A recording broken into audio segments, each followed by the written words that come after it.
Assalamualaikum warahmatullahi wabarakatuh. Gimana kabarnya semua? Semoga baik-baik saja ya. Jadi coba kita bergeser sedikit tentang perkembangan kasus Loli ya. Yang di mana ini kembali lagi dengan pengacara yang fenomenal begitu kan, si Abang Rosman gitu. Yang menurut para netizen ini udah kelewatan PD-nya begitu kan untuk bagaimana menanggapi ini. Tapi yang lebih menarik sih menton dalam salah satu konferensi yang dilakukan ya, beliau itu memanggil semua jajaran kepolisian gitu ya. Ya jadi pertanyaan untuk para netizen lah, dia siapa gitu sehingga memanggil semua jajaran kepolisian ya. Apakah panik apa gimana? Kita sekian videonya. Ini dia. Pak Kapolri, Pak Wakapolri, Pak Kabar Eskrim, Pak Irwasum, Pak Kadif Propam, penyidik, Dit Cyber, dan lain-lain untuk memproses semuanya secara fair, telanjang, terang maksud saya, telanjang, ya? Dan tanpa intervensi. Saya cinta Polri. Saya ingin Polri benar-benar presisi. Saya tidak mau menjadi orang yang meributkan kena perilaku oknum Polri. Tapi kalau saya lihat tidak juga berhenti sikap-sikap yang seperti ini, saya akan lebih dahsyat serangan. Nah begitu ya, karena kita tahu sendiri kemarin memang si Nikita Mirzani ya melaporkan si Rosman ya karena menyebarluaskan tuh data pribadinya orang. Pengacara kok tidak tahu etika ya. Dan laporan Nikita Mirzani sudah masuk ke Barreskrim ya, ini dia. Rekan-rekan, ke Polda Metro Jaya. Kami izin menjawab pertanyaan rekan-rekan tadi. Yang pertama, benar hari ini hari Kamis ya, tanggal 3 Oktober 2024, Polda Metro Jaya telah menerima laporan dari seorang wanita inisialnya NM tentang dugaan peristiwa pengungkapan data pribadi yang bukan miliknya, sebagaimana diatur di Undang-Undang Nomor 27 Tahun 2022 tentang perlindungan data pribadi. Pasal 67 ayat 2 junto pasal 65 ayat 2. Ya, jadi yang peristiwa dilaporkan oleh saudari NM adalah terkait kejahatan perlindungan data pribadi. Yang dilaporkan inisialnya saudara RAN ya.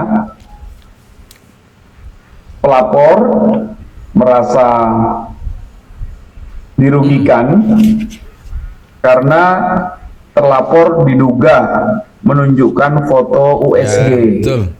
Nggak boleh itu milik anak korban atau anak pelapor. Jadi baru saja kami menerima laporan itu karena rekan-rekan bertanya, kami menjawab membenarkan menerima laporan itu dan selanjutnya akan dilakukan pendalaman. Nah begitu ya, itu menyebarkan data orang nggak boleh tuh Bang ya, apapun bentuknya. Kalau tanpa persetujuan dari yang bersangkutan itu tidak boleh ya. Jadi setelah laporan Mbak Nikita Mirzani udah masuk, ini ngamuk-ngamuk beliau ya. Ini ada apa ini? Udah mulai panik ya. Dari awal memang sudah saya sampaikan ya bahwa Fadel dan timnya dan sebagainya itu salah memilih lawan tuh ya, salah memilih lawan. Jadi kita saksikan ya, ini udah mulai panas ini ya, Abang Rosman mendengar dirinya dilaporkan oleh Mbak Nikita Mirzani. Ini ada videonya. Dengan tangan seolah-olah ada pihak yang mengatur hukum. Ada seorang perempuan yang selama ini banyak bicara seolah-olah bisa mengatur hukum. Saya akan menjadi bumper bagi penegakan hukum kalau hukum dilakukan atas kepentingan penegakan hukum, kepentingan orang lain. Karena itu saudara-saudara, saya percaya tidak usah Anda berhalusinasi. Tidak ada yang serius dari pertanyaan itu. Dan kami sudah diperlihatkan beberapa dokumen bukti. Dan kami menyerahkan. Dan dalam keterangan tadi, Saudara Fadel menyatakan bahwa kami menyerahkan satu print out USG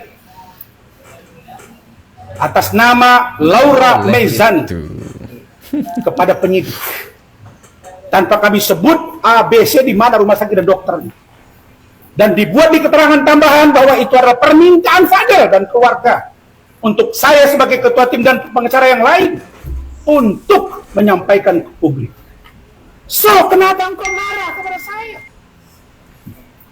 Kalau kau hebat bertarung secara hukum, Jangan kau bawa-bawa persoalan pribadi yang hari ini katanya keluar negeri lah. Bilang saja kau malu karena kau tidak dapat membuktikan kata-katamu. Yang terakhir dari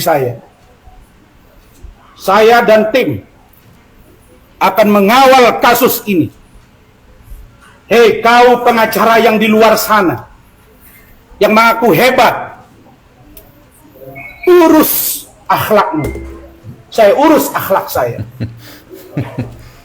Kemudian tidak usah kau pengaruhi klien kami untuk menarik diri dari kantor saya dan tim hukum saya. Karena saya tidak pernah mencari-cari mereka. Kerbau pun masuk lubang tahu dia sekali, nggak akan masuk 2 kali. Apalagi Razman dan tim. Jadi kalau kalian berniat untuk menjatuhkan kapasitas lawyer seorang Razman dan tim, kau akan bermimpi di siang bolong. Karena Allah dan kerja keras saya yang saya lakukan. Karena itu saudara-saudara, pada kesempatan ini tidak ada hal yang serius. Fadel tadi mengatakan kepada saya, Om izinkan saya sedikit akan berdansa. Benar ya? Ya. Karena saya tidak mampu bernyanyi. Saya tidak dapat memberikan apapun. Tapi saya enjoy hari ini bersama Bang Razman dan tim. Dan karena itu dia akan menari di sedikit ruang waktu ini. Urus akhlakmu katanya ya. Lah kemarin yang video callan minta dikirimin video si itu apa tuh? Siapa tuh yang kemarin akhlaknya kok tidak benar begitu kan? Tapi kalau kita lihat dari keterangan ini Semeton ya, bahwa jelas semua ini akan dilaporkan begitu ya, termasuk apa yang disampaikan Pak Rosman tadi, bahwa yang memberikan izin untuk menyebarluaskan itu kan si keluarga Fadel. Ini juga kena juga ya, karena ini sama-sama menyebarkan data profesi orang begitu ya, yang tidak boleh dilakukan tanpa persetujuan dari yang punya begitu ya. Kok nggak tahu ini ya? Jadi ada juga yang disentil tadi ya, pengacara-pengacara yang katanya disuruh memperbaiki akhlak. Tapi sebenarnya yang mau secara sukarela berada di posisi Nikita Mirzani, pengacara yang luar biasa keren, kredibilitasnya sudah tidak bisa diragukan lagi. Jadi siapa-siapa saja yang berada di pihak Nikita Mirzani Semeton ya, ini pengacara keren. Ini dah videonya. Pengacaranya padahal saya tidak mau, tapi kalau seandainya Ibu Nikita Mirzani menunjuk saya di pengacaranya, saya mau. Kalau saya penyidiknya sebentar doang, saya setengah hari udah selesai. Mangkir harus ada alasan, karena alasannya misalnya di alasan kesehatan, ada surat dokter, dia memang mau istirahat. Kalau tidak ada itu bohong. Kalau dia bilang alasan kesehatan tapi tidak menyerahkan surat dokter, maka polisi wajib segera memanggil. Bapak Kamarudin Simanjuntak, apalagi sekelas Razman ya, sekelas kemarin, mohon maaf ya, Bapak Sambo saja habis kemarin dikuliti oleh Bapak Kamarudin. Lah apalagi kan ya. Jadi tinggal bilang, ayo silahkan aja Mbak Nikita Mirzani ke Bapak Kamarudin. Habis kali. Dan siapa juga sebetulnya ya yang mau dalam pihaknya Mbak Nikita Mirzani, ini dia. Hotman 911, ingat, hubungan intim dengan anak di bawah umur, ancaman hukumnya maksimum 15 tahun. Aborsi cuma 4 tahun. Halo, kau yang sudah di ujung tanduk kemungkinan akan ditahan, segera lakukan istilah pengacara itu, mengurangi resiko, minimize risk, minimize damages. Yang paling cepat kau lakukan adalah ganti segera pengacara kamu, ganti pengacara kamu. Jangan pakai pengacara yang merusak, malah memperburuk kasusmu. Kau akan menyesal pada saat kau nanti dimasukkan ke penjara yang tanpa kasur, yang Anda tahu menu makanannya, dan mungkin ada kutu, ya, ada kutu, ada lipas, ya. Itu sekarang kau boleh ketawa, masuk TV seolah-olah orang terkenal, tapi kau telah membuat bom waktu. Makanya pakai pengacara yang bisa merayu public opinion, yang dicintai, minimum yang netral lah. Nggak usah seperti Hotmail lah yang jutaan fans di seluruh Indonesia, minimum yang netral. Tapi jangan pakai pengacara yang reputasinya sudah lebih buruk dari apa ya, sudah terlalu bau gitu loh ya, sudah terlalu bau ya, sudah dicamah oleh semua orang. Bahkan apabila keadaan seperti itu, penyidik biasanya malah senang kalau nanti kau ditahan, penyidik akan didukung oleh publik. Hore, mampus kau oknum pengacara. Itu akan kata oknum, kata publik akan begitu. Jadi do something sekarang, minimize resiko, ganti cepat pengacara kamu, oke? Walaupun gratis, ganti karena masih banyak pengacara gratis. Tapi maaf, kau tidak diterima di Hotman 911. Saya juga sampaikan kepada Saudara Rasman, Saudara Rasman untuk bisa juga datang ke kita nanti untuk bisa mengklarifikasi ini. Kita akan panggil kok itu. Kita akan panggil Rasman segera. Pastinya saya akan segera memanggil Bang Rasman untuk diklarifikasi lebih jauh untuk kepentingan apa konten itu gitu loh. Iya kan? Nah, video itu untuk kepentingan apa gitu. Nah, apakah dalam rangka menjalankan kuasa atau apa gitu kan? Itu yang saya akan klarifikasi lebih jauh, ya. Intinya kita panggil. Orang sendiri gimana? Mungkin kan Niki sempat komentar. Enggak, saya enggak. Niki ada di luar negeri dan enggak ngurusin orang yang nari-nari. Dia lagi happy sama anak-anaknya, apalagi saya enggak pusing. Dia mau membantah, saya nggak pusing. Dia mau tiap hari bantah, juga nggak pusing. Dia mau menari dari pagi sampai pagi lagi juga saya nggak pusing. Karena itu bukan bagian dari persoalan saya. Bukan bagian dari tugas dan tanggung jawab saya sebagai advokat. Tugas saya adalah proses hukum. Tidak akan mencampuri hal-hal lain. Coba, nggak apa-apa, tanya aja terus. Tanya, ini mungkin terkait apa lagi, RJ apa? Bang, terkait yang bersangkutan kan dulu pernah melakukan tindakan melawan hukum dan sempat berada di lokasi yang sama di Polres Metro Jakarta Selatan. Apakah itu nanti bagian dari pertimbangan dari itu? Kalau ini kasus sangat berat ancamannya. Kasus sangat berat ancamannya. Jadi hati-hati ya. Dan yang lebih lucu lagi sebetulnya, Bang Densu ya, si Denny Sumargo yang tidak tahu apa-apa karena memang kemarin sempat juga diundang, disentil juga sama Abang Rasman gitu ya. Jadi salahnya Abang Densu apa gitu kan, hanya mengundang. Terus kalau jadi masalah ini kok kena juga beliau gitu. Ini ada videonya sebetulnya. Lawan gue sendiri pakai lawyer 11 orang, udah lawyernya miskin semua. A few moments later. Berikutnya kami juga meminta agar penyidik memanggil saudara Denny Sumargo. Memberi masukan lah kepada kakak tertuanya Fadel. Alangkah baiknya jangan diperpanjang dong, karena nggak bagus buat dia punya keluarga, nggak bagus juga buat semua pihak sih menurut aku. Tapi sayangnya sekarang akhirnya jadi agak panjang, saya juga sedih ya lihatnya. Maksudnya hal seperti itu menjadi satu tontonan. Kenapa kita minta dipanggil? Karena Denny Sumargo mengundang di podcastnya saudara NN, di mana saudara NN mengatakan sudah tidak menganggap Loli sebagai anaknya.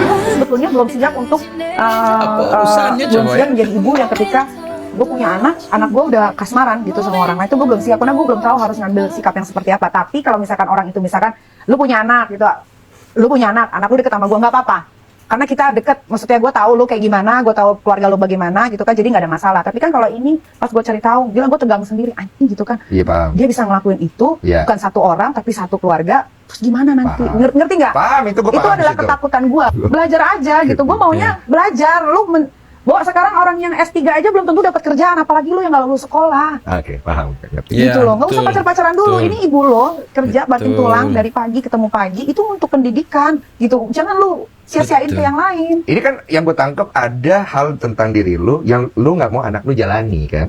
Iya. Iya. Oke, makanya lu pengen dia fokus untuk sekolah. Itu benar Bang, dia ke UK itu bukan uang kecil, Denny. Itu asrama bukan asrama ecek-ecek, Denny. Itu buat pendaftarannya aja gue 1,2 M. Itu lu lihat aja nama sekolahnya itu bukan di, malah justru orang UK kayak lokal itu nggak bisa sekolah di situ karena mahal. Jadi orang dari luar UK tuh, dari Australia, dari mana, ada anak raja siapa itu di situ. Tapi kemauan dia sendiri. Dia mau, dan dia ikut tes dan dia lulus. Bukan lu bujuk-bujuk. Oh enggak sama sekali. Apapun yang dia bilang mau sekolah di luar negeri, ayo. Mumpung gue masih punya uang, mumpung gue masih sehat, gue masih punya dana, gue bayarin. Sampai gue cari agennya dari Singapura. Itu bayar agennya aja, dan gue bayarnya 473 juta. Masih ada di dokumen gue bayar dia. Itu untuk cariin sekolah terbaik di UK. Berarti seneng dia pas anaknya mau ke sana. Seneng banget, sampai dia minta beliin handphone, minta beliin iPad, laptop, semuanya ada. Kok dia bisa banget sama tuh cowok ya? Gak ngerti, karena dari Jerman ke UK itu kan cuma 2 jam naik pesawat kan, Dan ya. Kontekan. Ya, jadi lebih dekat, dan ternyata memang dia sempat datengin itu ke sekolahan. Nah, karena sekolahnya itu ketat kan, akhirnya mereka ngasih tahu ke gue bilang itu bukan ayah biologisnya, kalau lu kasih berarti lu melanggar. Ya mereka gak akan kasih. Nah, mereka kongkolikan ketemu di luar sekolah. Gue gak tahu apa yang dibicarain sampai itu anak begitu. Mana dulu yang bayarin tuh cowok dia? Oh iya. What? Tidak masuk dalam harta warisan dan dikeluarkan dari kata. Begitu ya. Bahkan kalau mati pun silakan dikubur saja. Ibu seperti apa ini akhlaknya begini? Gue itu, Den, ya. Ini serius ya gue ngomong ya. Selama gue punya masalah, orang tua nenek gue, tante gue, keluarga gue, abang kandung gue tidak pernah mau ikut campur. Tapi ketika masalah ini ada, sampai abang gue datang nyabarin gue ketika gue lagi nangis. Gue tuh nggak pernah dipeluk, Den, sama abang gue. Tapi ketika masalah itu gue dipeluk, dan gue ngerasa kayak gue butuhnya ini gitu. Nah, karena keluarga gue nggak pernah ikut campur dan akhirnya ikut campur urusan ini, buat gue ini udah. Kalau sampai ngebawa sampai satu keluarga itu, ini udah keterlaluan. Abang gue tuh orang paling jarang ngomong, Den. Tapi ketika dia ngomong, dia tuh nyelekit dan pasti bakal teriang-teriang terus di otak gue. Ketika dia datang sama istrinya ke rumah gue nggak bisa makan, gue nggak bisa tidur, bener gue udah stres banget gitu kan. Dia peluk gue, dia sabarin gue. Dia bilang gue sudah melakukan hal yang terbaik untuk menjadi seorang ibu. Dia bilang katanya walaupun kita jarang komunikasi nih, tapi gue tahu lo hebat. Dia bilang gitu kan. Kali ini lo nggak salah, lo bener. Gue di pihak lo. Biasanya dia nggak pernah di pihak gue. Kalau lu salah dia nggak akan. Gak mau. Dia bilang gue di pihak lo. Lo sabar. Sampai digituin gue. Dan gue nangis, kejar waktu itu, kejar banget. Jadi gue harus gimana? Jadi apapun yang terjadi, gue pasti akan ngomong sama abang gue nih tentang tuh anak. Pasti gue minta tektokannya sama abang gue. Jadi, ini gimana Win? Jembatan. Iya. Tapi abang gue tetap jangan.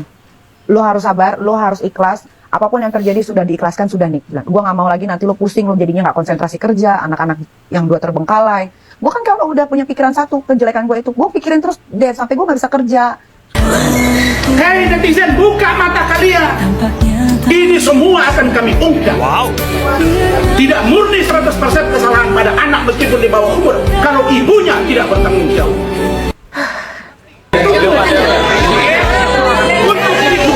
Untuk itu, keterangan dari Denny sangat dipentingkan. Kenapa? Di luar dia telah memanggil Nikita Mirzani, Denny Sumargo juga telah memanggil di podcastnya saudara Loli dan Padang. Oke, saya kurang tahu kalau lebih jauh ya, tapi yang paling saya tahu adalah mereka waktu itu meminta diberikan tempat untuk podcast. Saya menerima dengan baik, mereka datang dengan sopan, mereka pulang dengan baik. Lebih jauhnya saya nggak tahu, dan saya tidak berhak untuk mengadili mereka atau menghakimi mereka, karena masalah benar atau tidak ya hanya Tuhan yang tahu. Cuma untuk dalam kasus ini, saya juga berharap keluarga mereka bisa segera menyelesaikan masalah mereka, karena impactnya sangat besar untuk mereka juga. Masalah benar atau salah ya nanti waktu yang pasti. A few moments later. Saya juga sampaikan kepada Saudara Rasman untuk bisa juga datang ke kita nanti untuk bisa mengklarifikasi ini. Kita akan dianalisa, ya, karena ini menyangkut masalah marwah daripada organisasi advokat. Ya, artinya buat klien ini kan menyangkut bagaimana kita menangani satu klien. Panggil pastinya, kita panggil. Pengaduan dulu berproses, jangan kita terlalu jauh dulu kan. Pengaduan dulu, kita proses pengaduannya. Gila.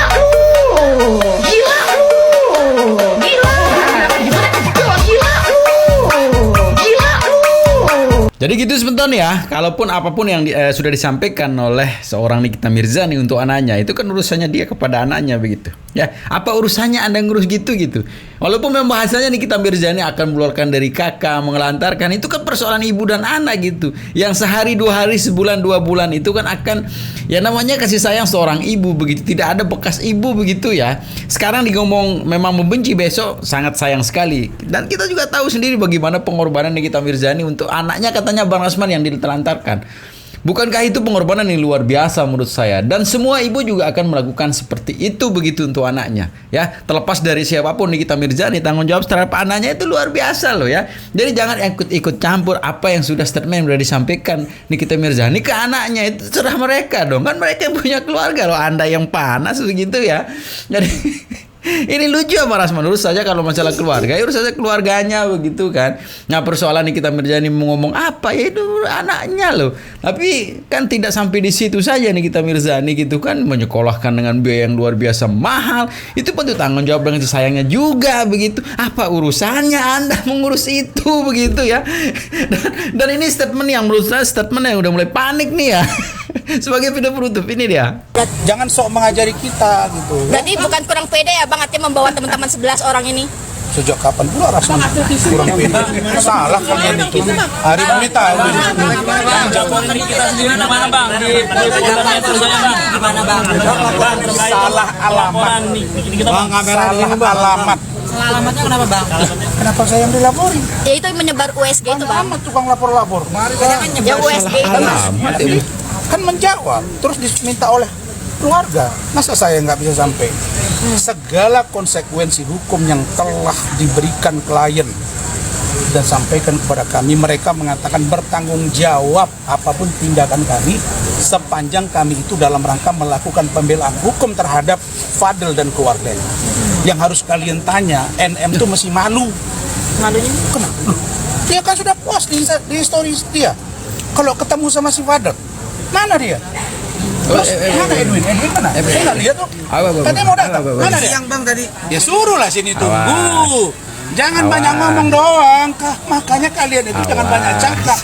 Saya udah bilang Polri hari ini pasti harus dan presis sampai dengan berikutnya. Oke? Cukup? Thank you.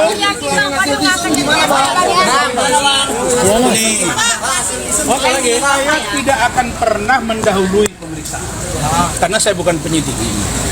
Saya hanya mengatakan berdasarkan keterangan yang tadi tidak ada hal yang luar biasa. Tidak ada satupun kesulitan jawaban yang diberikan oleh Fadel. Semuanya runut dan tidak ada yang spesifik. Memang tidak ada menurut Fadel ya. Dia melakukan. Orang kan, ya saya udah di KPK sudah, saya udah nangani banyak. Itu anaknya enjoy banget.